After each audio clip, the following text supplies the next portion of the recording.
Donald Trump fait toujours les choses en grand. Pour son premier voyage à l'étranger, en tant que président, il rencontre le pape François, lui présente sa petite famille. Il visite Israël avec un arrêt au mur des Lamentations. Une image inédite. Il découvre en Arabie Saoudite ce centre anti-radicalisation et pose la main sur un globe terrestre. L'image est un peu effrayante, mais pas d'inquiétude. Trump nous veut du bien. I stand before you as a representative of the American people to deliver a message of friendship and hope and love. Donald Trump ne doit pas être mécontent au milieu de ses nouveaux amis. Car aux États-Unis, le président est cerné par les scandales. À Washington, la Maison-Blanche a des airs de citadelle assiégée.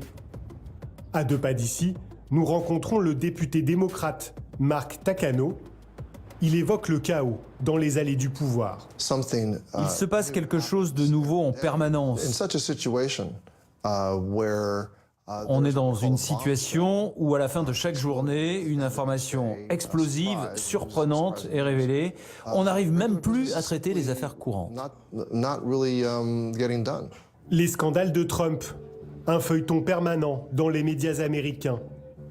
En voici l'un des épisodes les plus fracassants. To the lead, I'm Jake Tapper. The White House story on why former FBI Director Comey was fired by President Trump and how that decision was made changed once again today. Le 9 mai dernier, Trump limoge le directeur du FBI, James Comey. Ses explications sont embrouillées et un peu courtes. Because he wasn't doing a good job, very simply. He was not doing a good job. Le directeur du FBI enquêtait sur des liens présumés entre des proches de Trump et la Russie. Moscou, soupçonné d'être intervenu dans la campagne présidentielle pour faire élire le milliardaire. En plein match de hockey, Poutine est interrogé par une journaliste. How will the firing of James Comey affect U.S.-Russia relations?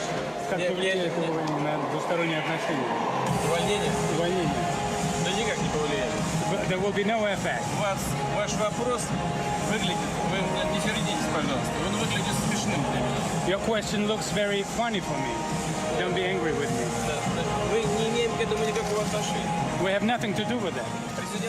Pourtant, selon la presse américaine, Trump aurait déclaré devant des officiels russes « Je viens de virer le directeur du FBI. C'est un fou, un vrai cinglé. J'ai dû faire face à de grandes pressions à cause de la Russie. C'est fini maintenant. » Mais il y a plus grave. Le directeur du FBI enquêtait notamment sur cet homme, Michael Flynn. Conseiller à la sécurité nationale de Trump, il a dû quitter son poste au tout début de son mandat. Michael Flynn est subitement démissionné après quelques jours parce qu'on a commencé à avoir des informations comme quoi M. Flynn, pendant la campagne, avait eu des contacts avec le Kremlin. Donc c'est une accusation qui est d'une gravité extrême. Et le 16 mai dernier, une nouvelle information tombe, potentiellement dévastatrice. Indeed, another blockbuster revelation, this time from the New York Times, which has just published a report saying that President Trump asked then FBI Director James Comey to end the investigation of Michael Flynn, the president's former national security advisor. Selon l'article en question, en février dernier, lors d'une entrevue avec le directeur du FBI, Trump a tenu ces propos. J'espère que vous pourrez juger bon de laisser passer ça, de laisser Flynn. C'est un bon gars, c'est quelqu'un de bien. J'espère que vous pourrez laisser tomber. Pour certains, il s'agit là, potentiellement, d'une tentative d'obstruction à la justice. Aux États-Unis, un crime très sérieux, passible pour le président d'une destitution. L'opposition démocrate exige une enquête. The country is being tested in unprecedented ways. History is watching. Pour le président, l'affaire est périlleuse. Il nie en bloc et accuse les médias. Look at the way I've been treated lately, especially by the media. No politician in history, and I say this with great surety, has been treated worse or more unfairly. Pour l'instant, Une procédure de destitution reste très improbable. Il faut prouver l'obstruction à la justice et passer par le Congrès aux mains des républicains. Mais l'affaire risque d'empoisonner la présidence Trump.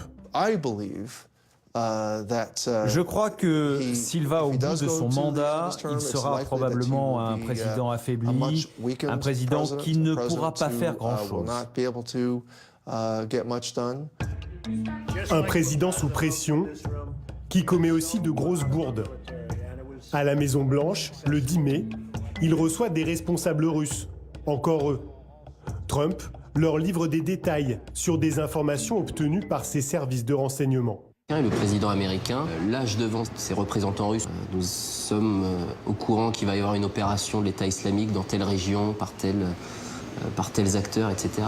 Et de ce fait, il dévoile une source essentielle qui est israélienne, on l'a su après, et qui met en danger directement, un, le tissu d'information américain, et puis deux, les personnes qui sur place ont été capables d'aller chercher l'info, et qui travaillent visiblement pour l'État d'Israël. Et ce n'est pas la première fois. Le 29 avril, au cours d'une discussion avec le président philippin, Trump révèle que 2 sous-marins américains croisent au large de la Corée du Nord. Ces gaffes amusent et exaspèrent l'opposition. I don't know what's worse, but the fact is... Intentional is worse. Yeah. You think? Well, intentional, he might be able to stop himself. Unwitting, he's a loose cannon. Sur le front interne, Trump s'efforce de liquider l'héritage d'Obama et veut afficher une confiance à toute épreuve. How am I doing? Am I doing okay? I'm president. Hey, I'm president. Can you believe it, right? Trump le vantard, mais les dossiers peinent à avancer. Le désordre règne dans son administration. Il l'a lui-même reconnu. Être président, c'est compliqué. Il a dit dans une interview récente qu'il regrettait un petit peu sa vie d'avant. Avant, il avait une vie agréable, facile, et que jamais il aurait pensé que la fonction de président, ce serait aussi difficile, ce qui est tout à fait stupéfiant d'entendre ça, parce qu'on se doute bien, tout un chacun, que être président des États-Unis, c'est pas une tâche facile. Trump est aussi très impopulaire, 35% d'opinion favorable.